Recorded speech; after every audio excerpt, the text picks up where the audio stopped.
सरकार की जय हो। बोलिए बाल कृष्ण भगवान की जय हो। आचार्य सुखदेव जी कहते हैं कि कन्हैया ने गिरिराज भगवान की पूजन कराई, 56 प्रकार के व्यंजनों के द्वारा भोग लगवाया। और जब यह जानकारी इंद्र भगवान को मिली कि संपूर्ण ब्रजमंडल गिरिराज धरण भगवान की पूजन कर रहा है, इंद्र भगवान रुष्ट हो गए और इंद्र भगवान ने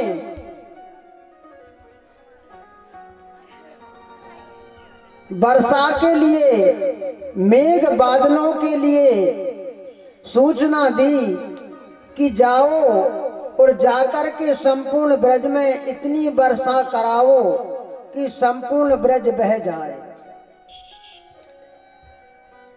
बादल गरजने लगे,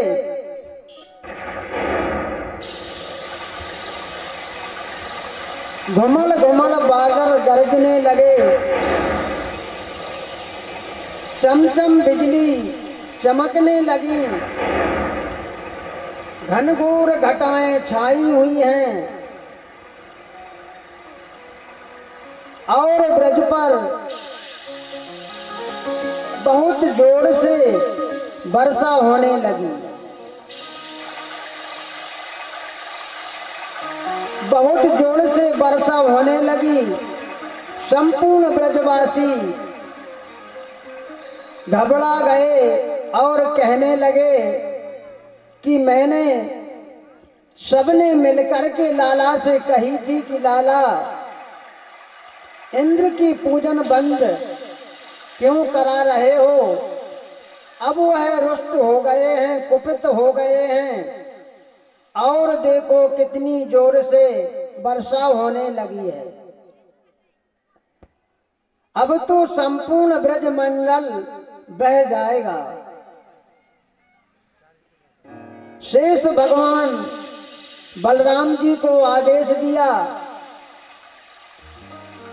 उन्होंने संपूर्ण ब्रज की रक्षा के लिए अपना विकराल विराट स्वरूप धारण किया और पार बना करके घनघोर वर्षा होने लगी तो उस पानी को रोक लिया और मेरे गोविंद ने, कन्हैया ने अपनी एक छोटी सी उंगली पर गिरिराज भगवान को धारण कर लिया। बोलिए गिरिराज धरण भगवान की जय। अब 7 दिन हो गए और 7 रात्रि व्यतीत हो गई। संपूर्ण ब्रजवासी कहने लगे कि लाला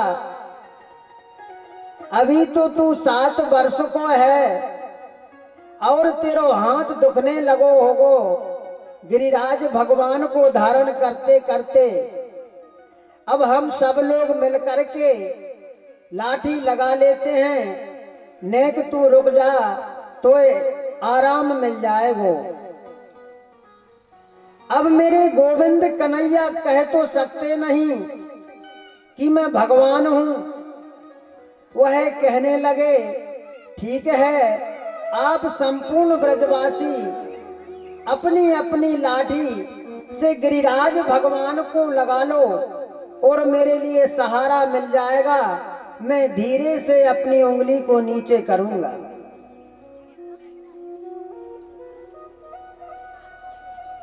संपूर्ण ब्रजवासियों ने अपनी अपनी लाठी गिरिराज भगवान को लगाई और जैसे ही मेरे कन्हैया ने, गोविंद ने जरा एक तिल उंगली को नीचे की तो सबकी लाठियां टूट गईं और संपूर्ण ब्रजवासी कहने लगे कि लाला बचाओ, लाला बचाओ। कन्हैया ने पुनः उंगली को यथावत कर दिया। संपूर्ण ब्रजवासी जान गए कि यह लाला नहीं है, यह तो साक्षात भगवान है। सशंक चक्रम सकिरीट कुंडलम सपीत वस्त्रम सरसेरुहक्षणम साहार वक्षस्थल कौस्तुभश्रियम नमामि विष्णुम शिरसा चतुर्भुजम्। संपूर्ण ब्रजवासियों ने हाथ जोड़ करके कन्हैया से प्रार्थना की और वहां पर इंद्रलोक में इंद्र भगवान बहुत जोर से वर्षा करा रहे हैं। आचार्य सुखदेव जी कहते हैं, हे परीक्षित, त्रेता में क्या हुआ कि माता जानकी जी भगवान प्रभु श्री राम जी से कहती थी कि प्रभु जी आप ब्राह्मणों को भोजन कराते हैं, गुरुजनों को भोजन कराते हैं, लेकिन मेरे मन को शांति प्राप्त नहीं होती। प्रभु श्री राम जी कहने लगे, देवी एक ऐसी बात है कि आपके मन को शांति नहीं मिलती। आपके मन को शांति कैसे मिलेगी, आप यह बतलाइए। माता जानकी जी कहने लगी कि कोई ऐसे ब्राह्मण को निमंत्रण कराओ जिससे कम से कम वो 5 सेर आटे के भोजन करे। अब प्रभु श्री रामचंद्र जी को याद आया, उन्होंने अपने नेत्र बंद किए और वह मन में विचारने लगे कि ऐसा कौन है। प्रभु को ध्यान आया कि अगस्त ऋषि का निमंत्रण किया जाए। अब प्रभु श्री राम जी ने अगस्त ऋषि को निमंत्रण दिया कि हे ऋषिवर, आपका निमंत्रण है हमारे घर भोजन करने के लिए। अगस्त जी कहने लगे, ठीक है, कल हम आपके यहां पर आ जाएंगे। अब प्रभु श्री राम जी ने कहा जानकी जी से कि कल का निमंत्रण अगस्त ऋषि के लिए दे दिया।